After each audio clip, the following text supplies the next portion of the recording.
Hello everyone, this is Adam Morris with lonestarball.com, and I'm checking in with you with what'll be probably our next to last Texas Rangers spring training update.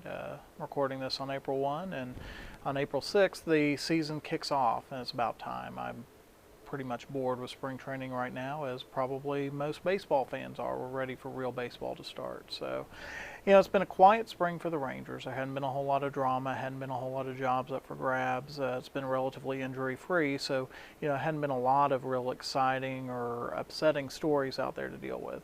One of the things that has gotten some attention that people are focusing on, and not necessarily a positive way, is the number 5 starter spot where Neftali Feliz is slated to be. The decision by the Rangers to move Feliz from closer to the starting rotation earlier this offseason was met by a certain amount of doubt from some quarters. I do think it was interesting that the Rangers brought Joe Nathan in on a 2-year deal and said he is going to be our closer.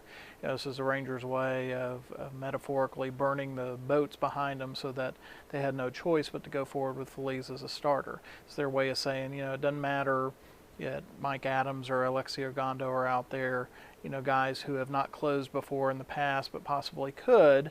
If Adams or Ogando had taken over the closer's role or were slated to, if Feliz had a rough spring or if something happened, it would be very easy to say, well, we're going to put him back in the closer role. We're going to have a proven closer. With Joe Nathan out there, the organization has made it plain that Neftali Feliz is going to sink or swim as a starter. And, he's had a shaky spring. His ERA has been close to 5, and there have been people who are back to worrying, can he really make this conversion? I think the important thing to remember here is Feliz is still a young pitcher.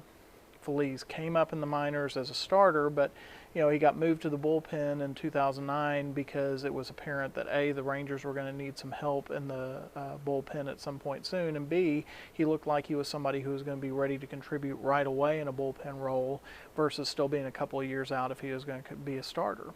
He's exceeded, I think, most people's expectations in terms of what he did in 2009 and 2010 and 2011.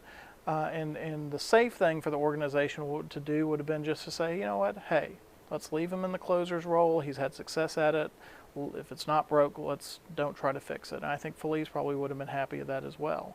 What we've seen, though, is this is an organization that's willing to take chances, that's willing to gamble on upside. They clearly believe Feliz has the potential to be a top-of-the-rotation type starter. Now, spring has brought him under some criticism.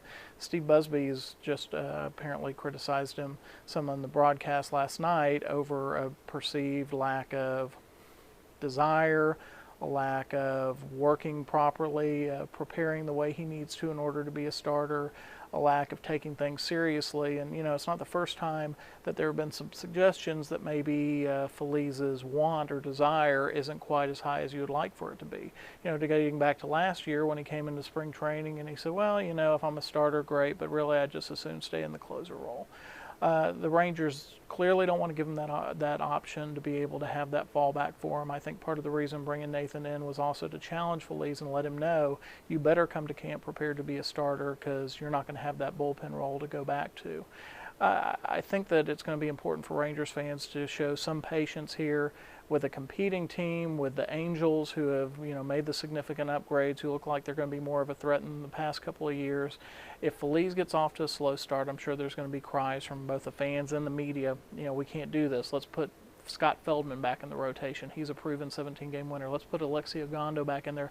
Let's do something. We can't continue to ride it out with Feliz if Feliz is struggling. But I think the reality is you got to expect there's going to be some struggles.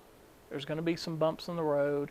Feliz is still working on throwing something other than his fastball and having success with it. Reports from spring training are he's throwing his cutter, he's throwing his change, he's throwing his slider, that the command on those, particularly in yesterday's game, was spotty. As part of the reason why he was having trouble throwing strikes, was having trouble in allowing hits, but that's going to be expected.